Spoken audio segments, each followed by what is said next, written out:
मैं सौरभ सिंह और आज हमारे साथ डॉक्टर साहब हैं दयाल के, डॉक्टर दीपक जी, जो कि रिसर्च का क्षेत्र देखते हैं और हमारे परम मित्र भी हैं दयाल के। तो आज हम ऐसे ही क्षेत्र में आए हैं जहां पर बाजरे का एक खेत है और जहां पर बाजरा अनमोल 222। तो प्रश्न ये है कि इस बाजरे का ना उगना खेत में क्या क्या कारण हो सकते हैं, उसके बीज में, बुआई की विधियों में और कई आयामों पर आज हम चर्चा करेंगे। तो हमारे साथ डॉक्टर साहब इस समय हैं। मैं उन्हीं से पूछना चाहूँगा कि डॉक्टर साहब क्या क्या कमियां होती हैं। सबसे पहले डॉक्टर साहब आप अपना परिचय दीजिए।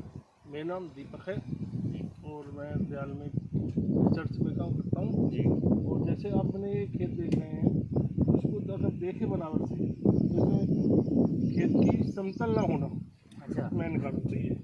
जो कहीं ज़्यादा पानी भर रहा है, कहीं ऊंचा है जी, तो सबसे मेन कारण यही है खेत का एक बराबर सा ना होना, समतल ना होना। अच्छा। क्योंकि अगर बारिश या फिर पानी भरता है इसमें तो कहीं ज़्यादा भर जाएगा जी। और बाजरे की फसल ऐसी कि पानी ज़्यादा नहीं मांगता है। हाँ, बुआई के समय पानी की मात्रा कम होती है। अच्छा, मैं अपने कैमरामैन अपने भाई से कहना चाहूँगा कि वो दिखाएं कि किस तरह से जब पानी भर जाता है, वाटर लॉगिंग कंडीशन आ जाती है, तो पौधे किस तरह से नहीं उग पाते। आप देख रहे हैं कि कुछ पौधे तो यहाँ पर आपको दिखाई दे रहे होंगे, जो ऊंचा सा भाग है यहाँ पर, ऊंचे वाले भाग पर आपको दिखाई तो देंगे, लेकिन जैसे आप इधर नीचे की तरफ देखेंगे तो यहाँ वाटर लॉगिंग यानी पानी का स्थिरीकरण हुआ, जिससे कि बीज मर गए हमारे। अब मैं इसकी खुदाई करके देखना चाहूँगा कि किस तरह से बीज अगर नहीं जमे हैं और किस कंडीशन में आज हमारे पास बीज हैं।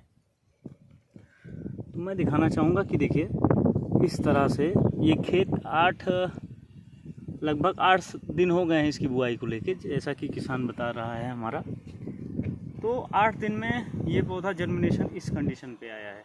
तो सबसे पहले मैं ये बात करूँगा कि अगर ये खेत में जर्मिनेशन ना होना, जैसे डॉक्टर साहब ने बताया कि क्या कारण हो सकते हैं, तो सबसे पहले कि इन्होंने, दूसरा कारण ये भी है कि इन्होंने रोटर से बुआई की है। क्या डॉक्टर साहब, जैसे रोटावेटर आता है बुआई के लिए, तो रोटावेटर से जब किसान साथी बुआई करते हैं तो उससे क्या प्रभाव पड़ते हैं, आप इसके बारे में उसमें जो ये बीज जो है नीचे ही पहुँच जाता है एक तो, और मिट्टी ज़्यादा आ जाती है इसके ऊपर जी। जो गहराई में पहुँचा बीज वो ऑटोमेटिक नहीं जमेगा। अच्छा, और इसके बीज होते हैं छोटे छोटे बड़े और जल्दी वो हो जाता है। हाँ, और रोटावेटर से बुआई करने से एक डॉक्टर साहब ये भी है कि जब हम रोटावेटर से बुआई करते हैं तो तेज़ धूप होती है, तो उसके बाद जब पौधा हमारा अंकुरण करना प्रारंभ करता है तो सीधा धूप की चपेट में आ जाता है, उससे उसका अंकुरण प्रभावित हो जाता है। ये भी कारण हो सकता है। और दूसरी बात, और सबसे मुख्य बात क्या है कि जब हम बुआई करते हैं तो बुआई के उपरांत पानी भर जाता है। ये भी कारण है और ये मुख्य कारण है। जैसे कि मैं आपको दिखाना चाहूँगा कि बारिश के बाद किस तरह से ज़मीन की ऊपरी परत हमारी कठोर हो जाती है, जिससे कि जो नवोद्भिद या जो अंकुरण करने वाले हमारे पौधे होते हैं वो अंकुरित नहीं हो पाते हैं और ये उनका अंकुरण नष्ट हो जाता है, जैसे कि आप सामने देख रहे हैं। अब रही बात कि इस बीज में, इस खेत में जो हमने बीज लगवाया था, आप देख रहे हैं कि ये जो ऊपर का खेत है, इसी खेत की बात करूँगा मैं, तो ऊपर का जो क्षेत्र है और खेत जहाँ पर मिट्टी हमारी ऊंची है वहाँ पर अंकुरण कितना बढ़िया हुआ। आप डॉक्टर साहब आप देख रहे होंगे, मैं कैमरामैन से बोलूँगा कि एक बार पूरा दिखाएं कि किस तरह से जहाँ पर हमारा खेत ऊंचा है वहाँ पर अंकुरण कितना अच्छा और उसमें पत्तियों की संख्या भी काफ़ी अच्छी है।